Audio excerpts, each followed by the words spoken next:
اعوذ باللہ من الشیطان الرجیم بسم اللہ الرحمن الرحیم۔ بیمار کے لیے نبی کریم صلی اللہ علیہ وآلہ وسلم کی دعا۔ اذھب البعث رب الناس واشفی انت شافی لا شفاء الا شفاؤک شفاء لا یغادر سقما۔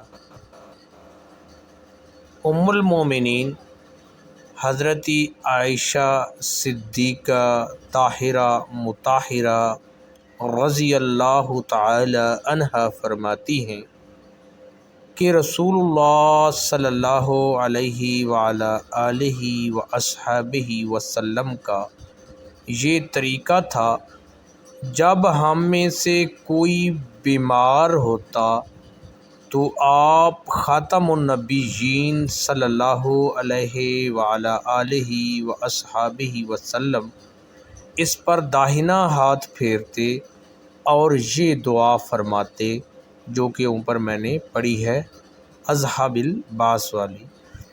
تو اس کا ترجمہ ہے، اے لوگوں کے پروردگار، بیماری دور کر دے اور شفا دے، تو ہی شفا دینے والا ہے، تیرے سوا کسی کی شفا ایسی نہیں جو بیماری کو دور کر دے۔